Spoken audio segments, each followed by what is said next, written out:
मुख्यमंत्री सीएम ने शुक्रवार को रीवा में कहा, भाजपा में पद का महत्व नहीं है, रीवा में विकास नहीं रुकेगा, कोई योजना बंद नहीं होगी। उन्होंने कहा कि अब तक प्रदेश का जितना विकास हुआ है, हम आगे आने वाले 5 वर्ष में उसे विकास को 4 गुना बढ़कर रहेंगे। उन्होंने कहा कि प्रधानमंत्री नरेंद्र मोदी के नेतृत्व में अद्भुत पूरा काम हुए हैं। प्रधानमंत्री जी की नजर में केवल 4 ही जातियां हैं, किसान, महिला, युवा एवं गरीब। मौसम खराब होने की वजह मुख्यमंत्री डॉ मोहन यादव का काफिला 4 घंटे देरी से रीवा पहुंचा। विवेकानंद पार्क से लेकर वेंकट भवन तक रोड शो में हजारों की संख्या में लोगों ने सीएम का स्वागत किया। आभार यात्रा के दौरान इंद्र देवता भी प्रसन्न होते दिखाई दिए। रिमझिम बारिश के बीच मुख्यमंत्री की आभार यात्रा का शुभारंभ हुआ। जैसे ही वह बीएसएनएल ऑफिस के समय पहुंचे तभी पानी तेज हो गया। हालांकि रोड शो का कार्यक्रम जारी रहा। एनसीसी ग्राउंड में मुख्यमंत्री ने कन्या पूजन किया। विंध्य की धारा में जिस तरह मेरा स्वागत हुआ है, मैं उससे अभिभूत हूँ। यहाँ के रहने वाले लोगों का सौभाग्य ही तो है कि दामाद मुख्यमंत्री, लोकल विधायक, उप मुख्यमंत्री, पहली बार चुनाव जीतकर सदन में पहुँचने वाली 2 महिलाओं को मंत्री बनाने का काम भी भारतीय जनता पार्टी ने किया है, जिसमें सिंगरौली से राधा सिंह व सतना के प्रतिमा बागरी शामिल हैं। उन्होंने कहा कि कांग्रेस के कुछ नेताओं का पेट दुख रहा है कि अयोध्या में मंदिर बना चाहिए, इन्हें कोई छोड़ने वाला है क्या? हमने तारीख भी बता दी, अब वे दूसरा मुद्दा खड़ा करने की तैयारी में हैं। कांग्रेस ने केवल राजनीति की है। मानस भवन के सामने मुख्यमंत्री स्वयंसेवी संस्थाओं के प्रतिनिधियों से भेंट करने के बाद अधिवक्ता संघ, रीवा व्यापारी महासंघ, केशरवानी वैश्य समाज, युवा व्यापारी संघ एवं नागरिक मंच के प्रतिनिधियों से मुलाकात की। पुराने बीएसएनएल कार्यालय के पास दवा विक्रेता संघ तथा अनाज व्यापारी संगठन मुख्यमंत्री का सम्मान किया। पीली कोठी गेट पर फल एवं सब्जी व्यापारी संघ, अग्रवाल समाज, वैश्य समाज तथा जैन समाज के प्रतिनिधियों द्वारा मुख्यमंत्री का सम्मान किया गया। जन आभार यात्रा में दीप कॉम्प्लेक्स पहुंचने पर सराफा व्यापारी संगठन तथा दीप कॉम्प्लेक्स व्यापारी संघ द्वारा मुख्यमंत्री का अभिनंदन किया गया।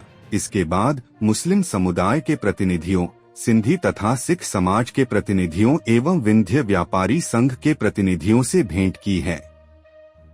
मुख्यमंत्री डॉ मोहन यादव नागौद हरदुआ मोड़ पर पहुंचे, जहां सांसद गणेश सिंह, मंत्री प्रतिमा बागड़ी, कलेक्टर एसपी ने स्वागत किया। प्रदेश के मुख्यमंत्री विवेकानंद पार्क में पहुंचकर स्वामी विवेकानंद की मूर्ति पर माल्यार्पण किया। डिप्टी सीएम राजेंद्र शुक्ल ने भाजपा के नेतृत्व का आभार जताया। मुख्यमंत्री की यह आभार यात्रा विवेकानंद पार्क से शुरू होकर शिल्पी प्लाजा और साईं मंदिर होते हुए वेंकट भवन पहुंची। आभार यात्रा में वे विधानसभा चुनाव में जीत के लिए रीवा की जनता का आभार जताया। आभार यात्रा के दौरान जगह जगह पर मुख्यमंत्री का स्वागत भी किया। मुख्यमंत्री के स्वागत के लिए 32 जगहों पर स्वागत मंच सजा। हमारे महाराज बैठे हैं। अमरकंटक इस पुराने राज्य का ही हिस्सा था, जहां मां रेवा का जन्म स्थान है। अमरकंटक, उनके नाम पे ये रीवा है। हम सब सौभाग्यशाली हैं। और रीवा अंचल में ही भगवान राम ने अगर 11.5 साल अपना वनवास काल का व्यतीत करने का निर्णय किया, तो वो चित्रकूट भी आप ही का हिस्सा है। तो इसलिए जोरदार तालियां बजा करके मेरे साथ 2 हाथ खड़े ऊपर करके बोलिए, जय जय श्री राम, जय जय श्री राम। हम सबका सौभाग्य है आज का ये जो अद्वितीय पल है। और इस पल के लिए तो वर्तमान के दौर में खास करके 500 साल बाद यशस्वी प्रधानमंत्री के नेतृत्व में कानून और व्यवस्था के आधार पर जिस प्रकार से सुप्रीम कोर्ट के निर्णय का पालन हुआ है, मैं माननीय उप मुख्यमंत्री राजेंद्र जी शुक्ला, जोरदार तालियां बजाओ राजेंद्र जी के लिए। माननीय सांसद जनार्दन मिश्रा जी, जोरदार तालियां जनार्दन जी के लिए। भाजपा के जिला अध्यक्ष मेरे मित्र डॉक्टर अजय सिंह जी के लिए भी जोरदार तालियां बजाएं। हमारे विधायक गुड़ बहुत वरिष्ठ नेता नागेंद्र सिंह जी के लिए जोरदार तालियां बजाएं। नागेंद्र सिंह जी की लोकप्रियता ऐसी जबरदस्त है कि इस उम्र में भी नागेंद्र सिंह जी का नाम मात्र पार्टी रख दे तो पार्टी जनता परबारे जिता के पहुंचाती है। ऐसे हमारे अद्वितीय नेता है। हमारे इसी मंच पर विराजमान दिव्यराज सिंह जी, जोरदार तालियां बजा। मेरे अभिन्न मित्र हैं, आपके अपने यहां इसी रीवा साम्राज्य के महाराज रहे। हमारे लिए प्रदीप पटेल जी, जोरदार तालियां प्रदीप पटेल जी के लिए, विधायक है प्रदीप जी। यहां मंच पर मौजूद सिद्धार्थ, अब आप तालियां बजाते रहिए, नाम ज्यादा है और मेरे को 5:30 बजे के पहले वापस यहां से सबसे पहले खजुराहो जाना है, तो इसीलिए नरेंद्र प्रजापति जी, जोरदार नरेंद्र प्रजापति जी, सिद्धार्थ तिवारी जी, राजेश पांडे जी, अनिल पटेल जी, नीता कौल जी, प्रणव प्रताप सिंह जी, वेंकटेश पांडे जी, वीरेंद्र गुप्ता जी, श्रीमती प्रज्ञा त्रिपाठी जी, श्री राजेंद्र पांडे जी, सुरेंद्र चंदेल जी, श्रीमती ममता गुप्ता जी, श्री राम जी प्रजापति और हमारी इस अंचल की 2 मेरी मंत्रिमंडल के साथी बहनें, जोरदार तालियां प्रतिमा बागरी जी के लिए भी और राधा सिंह जी के लिए जोरदार तालियां बजाइए। देखो लोकतंत्र गौरवान्वित कैसे होता है। लोकतंत्र गौरवान्वित करने के लिए एक बार फिर यशस्वी प्रधानमंत्री नरेंद्र मोदी जी के लिए तालियां बजाएं, जिनके माध्यम से सरकार बनती है। सरकार के अंदर आने वाले मंत्रियों के लिए, चाहे मुख्यमंत्री हो तो एक अपने सामान्य परिवार का कार्यकर्ता, जिनको उठा करके कहां से कहां पहुंचाते ये नरेंद्र मोदी जी कर सकते हैं। जोरदार तालियां नरेंद्र मोदी जी के लिए बजाइए। भारतीय जनता पार्टी की सरकार में हो सकता है। और अपना रीवा तो आप तो चारों उंगली घी में और सिर कढ़ाई में, मेरे साथ तो डबल है। आपका उप मुख्यमंत्री भी अपने रीवा के और आपके दामाद भी रीवा के, कितना ज्यादा आनंद आया इस बात के लिए। और बचा कुचा थोड़ी बहुत कसर अगर थी तो पहली बार वाले विधायक दोनों बहनें भी आपकी रीवा अंचल की, जोरदार तालियां बजाएं राधा सिंह जी के लिए, प्रतिभा जी के लिए। हमारे यहां पद का महत्व नहीं है, व्यवस्था में कार्यकर्ताओं को प्रशिक्षित करने का महत्व है। और इसी कारण से लोकतंत्र जिंदा किस बात के लिए होता है। लोकतंत्र की लंबी लड़ाई में अमर शहीद क्रांतिकारियों ने अपने बलिदान दिया है, अपने आत्म आहुतियां दी है।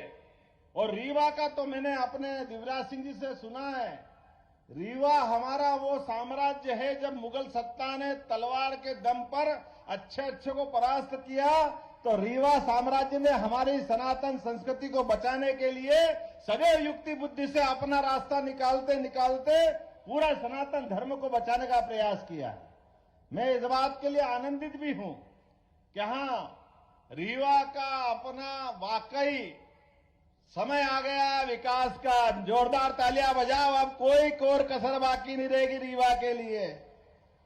हमने अपने काम के आधार पर यशस्वी मुख्यमंत्री से शिवराज सिंह जी चौहान, पूर्ववर्ती मुख्यमंत्री ने जब अपने विकास के कारवां को बढ़ाया यशस्वी नरेंद्र मोदी जी के नेतृत्व में, तो हमने पुनः संकल्प लिया कि आपने जहां तक बढ़ाया है हम उससे 4 गुना आगे ले जाने के लिए संकल्पित है। इसलिए आपकी कोई योजना, किसी प्रकार के विकास के काम को बगैर बंद किए और नए नए कीर्तिमान बनाएंगे, नई नई ऊंचाइयों पे ले जाएंगे। और इसीलिए काम का विकेंद्रीकरण करने का भी हमने सिस्टम बनाया है। सरकार को वल्लभ भवन से उठा करके संभाग तक और संभाग से जिले तक और जिले के बाद विधानसभा के अपने कार्यकर्ताओं के माध्यम से विकास के लिए गली गली, मोहल्ले मोहल्ले, हर जगह दरकार जहां रहेगी वहां तक विकास के आयाम को ले जाया जाएगा। और ये यशस्वी प्रधानमंत्री की सरकार है जिनने आह्वान किया कि हम सरकार में आए तो ये तमाम प्रकार के, जाना कितने प्रकार के षड्यंत्र होते सरकार बनाने के लिए। और उन्होंने कहा कि हमारे पास केवल 4 जातियां हैं, वो 4 जातियां में किसान, महिला, युवा, ये जो उनका अपना समीकरण है, केवल उनके लिए किसान, इनके लिए काम करेंगे। मुझे इस बात की प्रसन्नता है कि सिंचाई के संसाधन भी सबसे अच्छे कहीं पनपे तो रीवा अंचल में पनप करके गरीब से गरीब आदमी के भी जीवन में बदलाव लाने का प्रयास है। और राजेंद्र जी रुकिएगा मत, और जो प्रस्ताव बना सकते हैं, आपने कृषि उपज मंडी को अच्छा करने की बात की, मैं मंच से ही घोषणा करता हूं, कृषि उपज मंडी हमारी सर्वश्रेष्ठ बनेगी, इसमें कोई कॉम्प्रोमाइज नहीं होगा। इसके अलावा भी विकास के मामले में आप रोजगार परक विकास की दृष्टि जरूरत है, और रोजगार परक विकास के लिए निश्चित रूप से अब हमारे लिए आने वाले समय में उद्योग धंधे किसान की व्यवस्था, खास करके जिस प्रकार का समय चल रहा है, उद्योग धंधे में भी माइनिंग से जुड़े जिले जहां हमारी माइनिंग है, खनिज के बहुत अच्छे संसाधन है, उनके माध्यम से विकास होगा।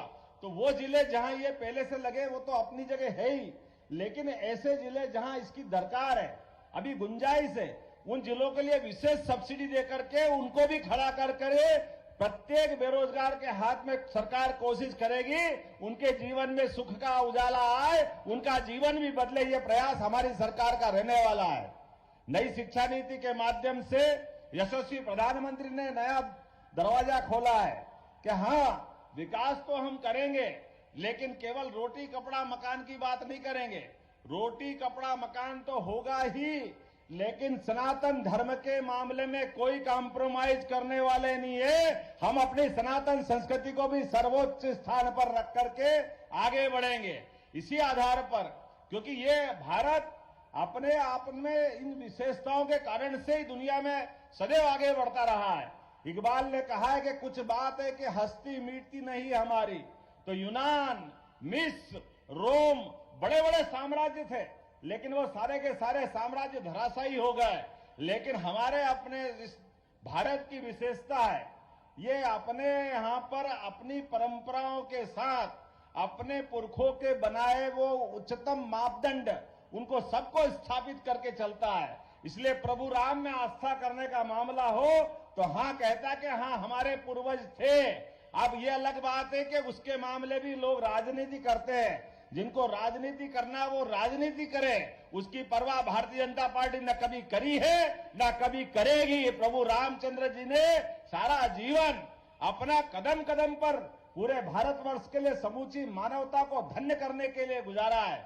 आज भी बच्चा बच्चा सबका सपना होता है कि राम राज्य होना चाहिए। भगवान राम को इस पृथ्वी पे अवतरित हुए 17 लाख साल से ज्यादा साल हो गए, लेकिन आज भी रोम रोम में राम समाये हुए हैं। और एक तरफ हम जब राम की बात करते तो हमको मालूम है आज भी बड़े दुर्भाग्य के साथ कहना पड़ रहा है, अरे भाई सुप्रीम कोर्ट ने निश्चित कर दिया है। सुप्रीम कोर्ट से तो बड़ी कोई कोर्ट हो नहीं सकती है।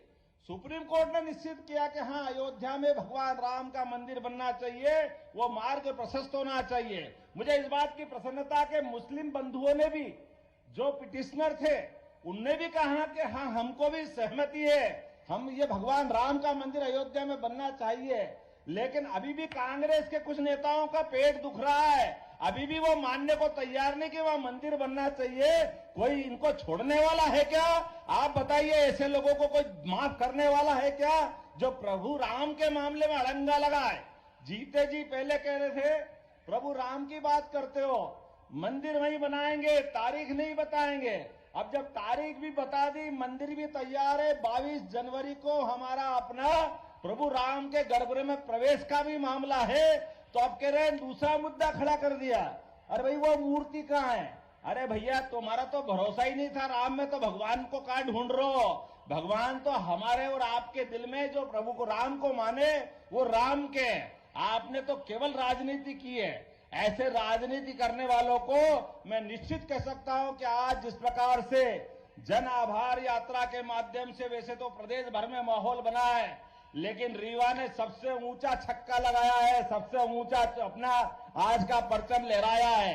मैंने इतने खराब माहौल में भी, जब बारिश, कोहरा, शीत, तमाम प्रकार के अवरोध, परमात्मा अपनी परीक्षा ले रहा है, लेकिन रीवा के लोगों ने और पूरे रीवांचल के लोगों ने जो स्वागत किया है, तो मैंने भी संकल्प किया है, परमात्मा की दया से अगर सरकार के मुखिया का जवाबदारी दी है तो राजेंद्र जी और हम सब मिलकर के कोई कोर कसर नहीं बाकी छोड़ेंगे। प्रत्येक क्षेत्र में अपन आगे बढ़ेंगे, क्योंकि हमारी जवाबदारी है। अगर हम अपनी इतने प्रचंड बहुमत के बाद अगर हम सरकार को आगे नहीं ले जाएंगे तो कौन ले जाएगा? और इसके साथ साथ विकास भी करेंगे और हमारी सनातन संस्कृति पे गर्व भी करेंगे। मुझे इस बात की जानकारी है कि यहां पाणिनि संस्कृत विश्वविद्यालय का एक केंद्र बनने वाला है।